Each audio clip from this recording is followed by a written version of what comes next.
काल कुंभ विशेष शक्तियों से युक्त एक मायावी कमल है जिसे समुद्र देव ने विशेष रूप से मुझे भेंट किया था। असीमित क्षमता वाला छात्र ही इस परीक्षा में सफल हो सकता है। जो छात्र काल कुंभ की रक्षा कर रहे सैनिकों को परास्त करता हुआ काल कुंभ में जाकर ध्वजा लेकर न्यूनतम समय में बाहर आ सके,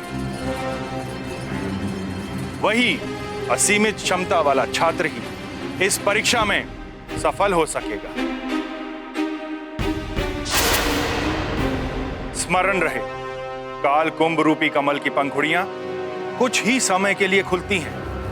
यदि एक बार वो बंद हो गईं, तो कोई भी उनसे बाहर नहीं निकल पाएगा। अब भली भांति सोचकर बताइए कि क्या इस प्रतिस्पर्धा के लिए हनुमान एवं गव प्रस्तुत हैं? गुरुदेव, मैं किसी भी परीक्षा के लिए प्रस्तुत हूँ। मेरा पुत्र गौ भी स्पर्धा से पीछे नहीं हटेगा सूर्यदेव।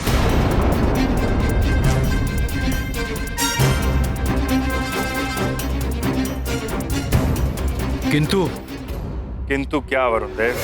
किंतु स्पर्धा स्वयं की शक्तियों के आधार पर होनी चाहिए। हनुमान को देवताओं ने वरदानों की शक्तियां दी हुई हैं, इसलिए हनुमान को वरदानी शक्तियां त्याग कर इस स्पर्धा में भाग लेना पड़ेगा। यह अनुचित है वरुण। हनुमान और गौ के पास जो भी शक्तियां इस समय हैं, उन्हें वैसे ही रहने दिया जाए। गौ देवलोक का वासी है और स्वाभाविक रूप से इसके पास पृथ्वीलोक वासी की अपेक्षा अधिक शक्तियां हैं। वायुदेव, गौ को ये शक्तियां स्वाभाविक रूप से मिली हुई हैं, इसलिए हनुमान को भी अपनी स्वाभाविक शक्तियों के साथ इस स्पर्धा में प्रस्तुत होना पड़ेगा। उचित है। मैं इस प्रतिस्पर्धा में अपनी वरदानी शक्तियों के बिना ही भाग लूंगा।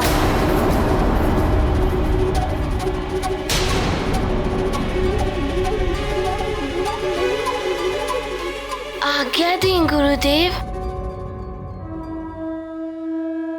मैं समस्त देवी देवताओं को प्रणाम करते हुए ये शपथ लेता हूँ,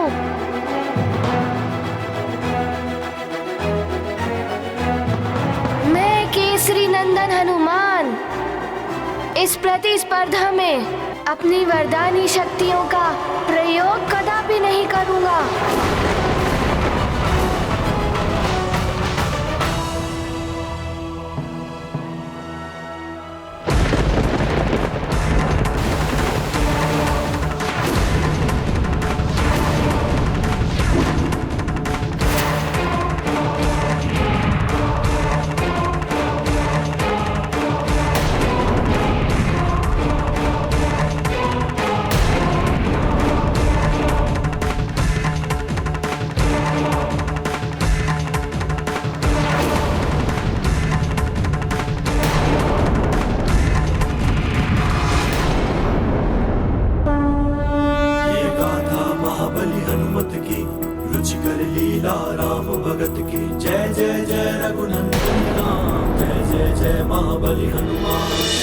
राहु प्रभाव हुआ प्रबल, वरुण देव ने किया है छल।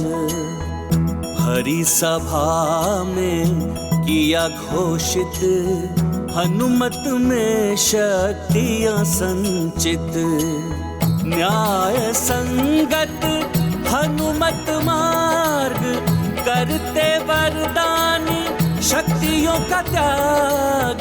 अद्भुत आभा हुई प्रदर्शित, सर्व ब्रह्मांड हुआ प्रकाशित। ये गाथा महाबली हनुमत की, रुचिकर लीला राम भगत की। जय जय जय रघुनंदन राम, जय जय जय महाबली हनुमान। हनुमान, गव, यही है काल कुंभ का क्षेत्र।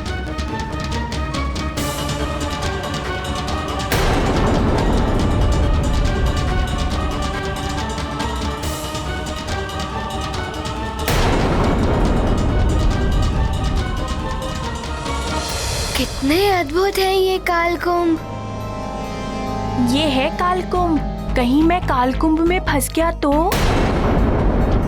गव, हनुमान, देख रहे हो उन दोनों कालकुंभ में लहराती हुई ध्वजाएं?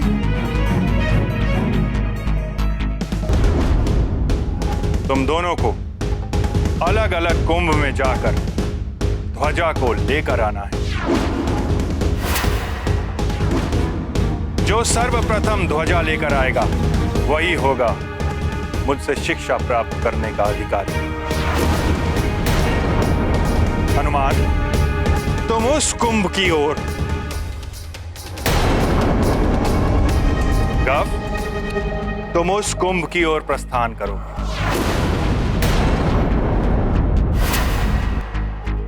जो आज्ञा गुरुदेव। स्मरण रहे, काल कुंभ में प्रवेश करते ही उसके पटल बंद होना आरंभ हो जाएंगे। इसलिए समय रहते तुम्हें ध्वजा लेकर या बिना ध्वजा लिए ही काल कुंभ के बाहर निकलना हो।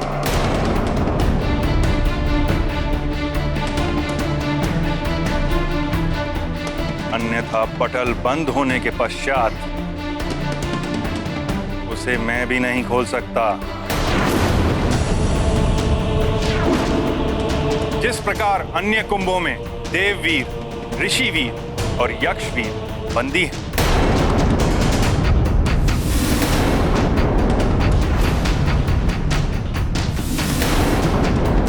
उसी प्रकार असफल होने पर तुम्हें भी कल्पांत तक कुंभ में बंदी रहना होगा।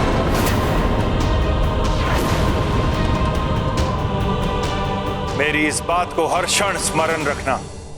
मैं स्मरण रखूंगा गुरुदेव। मैं भी स्मरण रखूंगा।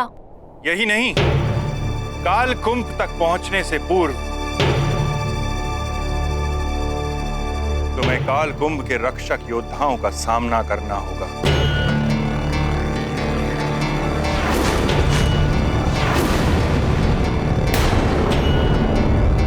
उनसे बचकर ही तुम काल कुंभ तक पहुंच पाओ। इन योद्धाओं की विशेषता है कि ये कभी दिखाई देते हैं और कभी अदृश्य हो जाते हैं। इसलिए तुम दोनों को बहुत सावधान रहना होगा।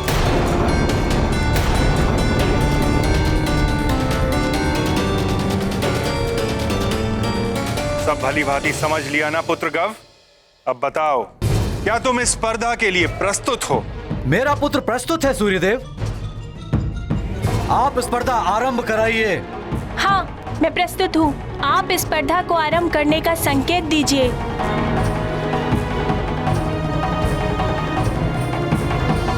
प्रतिस्पर्धा के पूर्व मैं अपने गुरुदेव के चरणों में प्रणाम करता हूँ।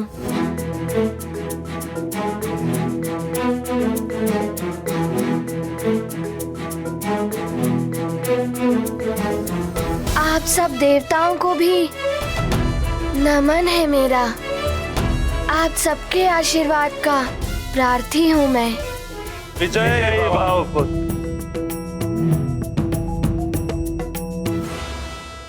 मैं भी आप सबको प्रणाम करता हूँ। मुझे भी आशीर्वाद दीजिए।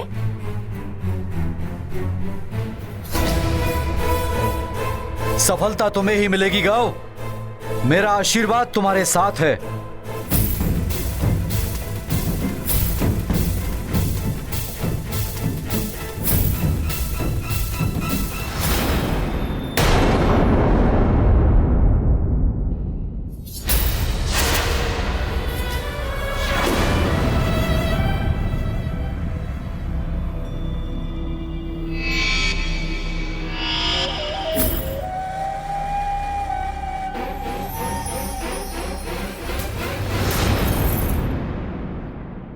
इन योद्धाओं का सामना सतर्कता से करना होगा मुझे। इनके बार बार अदृश्य होने से इनकी स्थिति के बारे में जानना कठिन लग रहा है।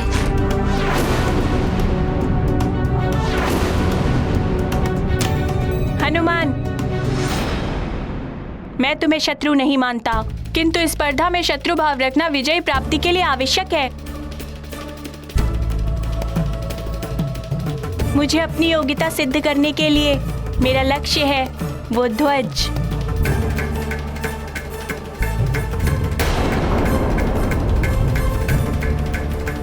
परंतु मैं कुछ सिद्ध नहीं करना चाहता। मैं तो मात्र अपनी शिक्षा पुनः आरंभ करना चाहता हूँ। वो ध्वज मेरा लक्ष्य नहीं है।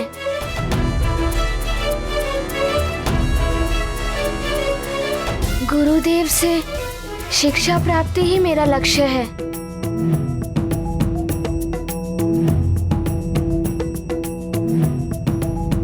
हनुमान, गव, सजग हो जाओ। तुम्हारी प्रतिस्पर्धा आरंभ होती है अब।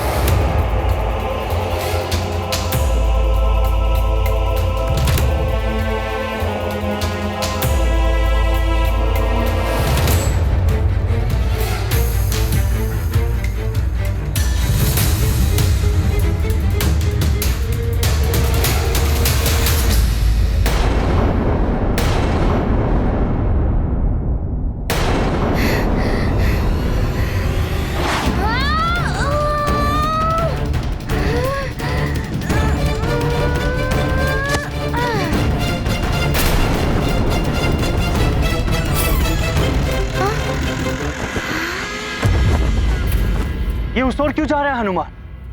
वहां तो उसके प्राणों पर संकट आ जाए।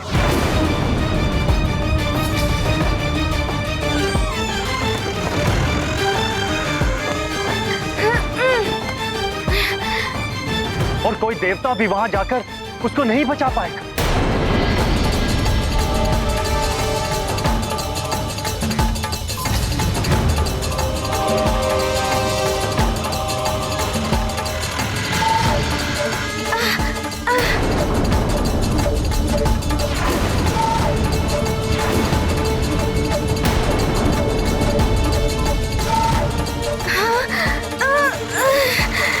ये क्या हो गया?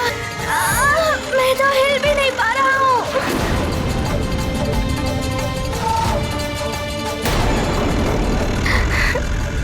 हनुमान तो विकट परिस्थिति में उलझ कर रह गया है। परीक्षा में सफल होना तो दूर, ये यहाँ से निकल भी नहीं पाएगा। किसी से मिलन का इसके जीवन का उद्देश्य ही नहीं। इसका जीवन भी संकट में है अब।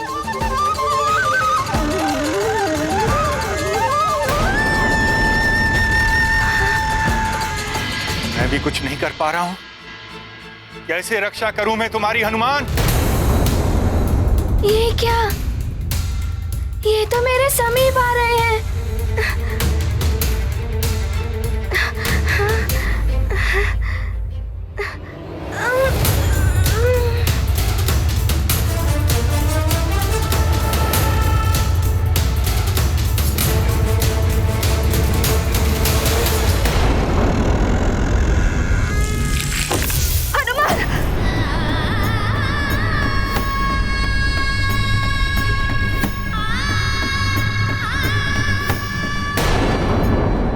ये क्या? ये तो मेरे समीप आ रहे हैं।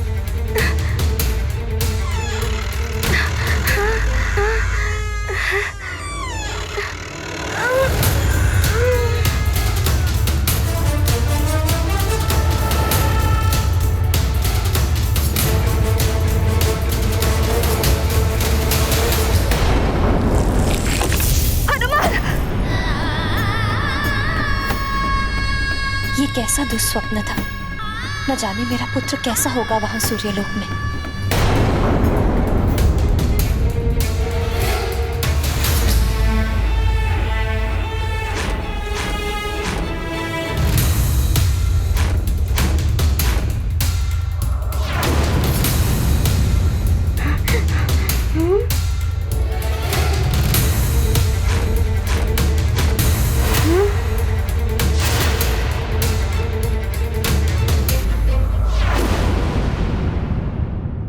तुम्हें जो सामने पारदर्शी पंखड़ी दिखाई दे रही है, काल कुंभ योद्धाओं का क्षेत्र वहीं से आरंभ होता है।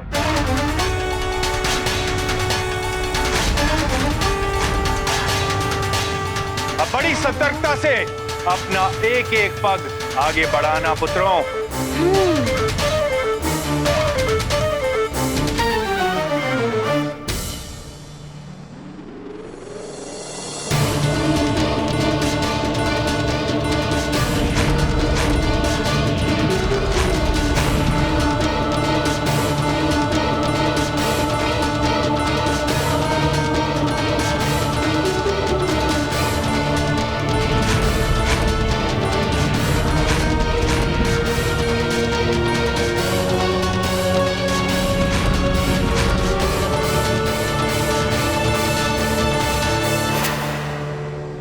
योद्धाओं की स्थिति तो समझ में ही नहीं आ रही है कि ये कब कहाँ है। देखता हूँ।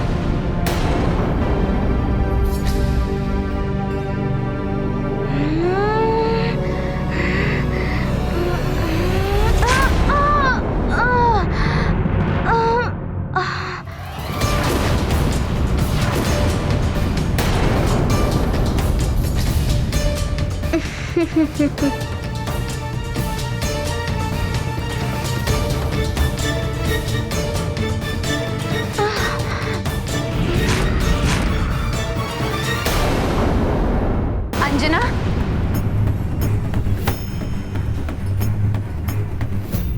क्या हुआ पुत्री? दुस्वप्न देखा। मैंने देखा कि हनुमान काल कुंभ में बंद है, मेरा लाल संकट में है।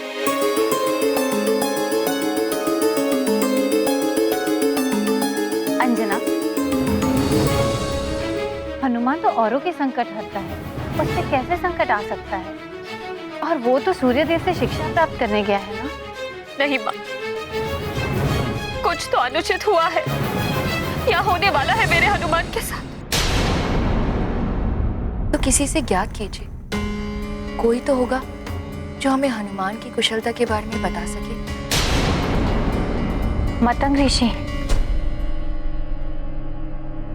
वही दिव्य चक्षुओं से देखकर बता सकते हैं। अभी चलते हैं माँ। अभी नहीं पुत्री, केसी जी निरीक्षण के लिए सुमेरु के वन गए हुए हैं, उनके लौटते ही चलेंगे। नहीं माँ, मेरा मन बहुत व्याकुल हो रहा है, मैं और प्रतीक्षा नहीं कर सकती। जब तक मतंग ऋषि से हनुमान की कुशलता का समाचार नहीं मिल जाता, मेरे लिए एक क्षण भी बिताना कठिन होगा। हमें अभी ही चलना होगा। चलिए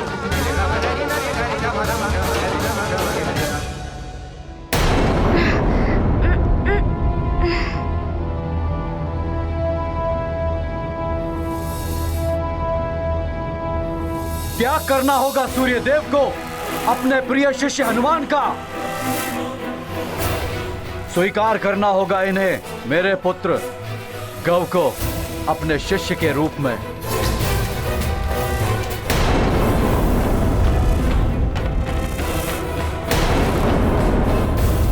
आज ये सबके समक्ष सिद्ध हो जाएगा कि मेरा पुत्र ही श्रेष्ठ एवं योग्य है।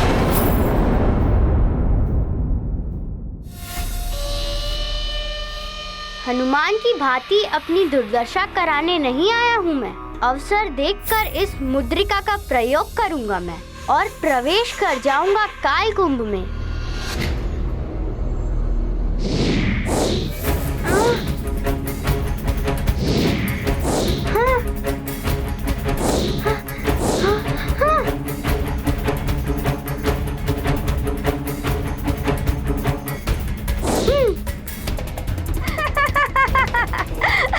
हनुमान जैसा वानर बुद्धि समझ के रखा है क्या मुझे? उत्तम गौ, अति उत्तम। देखा कितना चतुर है मेरा गौ, कैसे युक्ति के साथ आगे बढ़ रहा है। और वो हनुमान जिसने बुद्धिहीनों की भांति सीधे प्रवेश करना चाहा, और कैसे उस पर वार हुआ और कैसे गिरा है वो।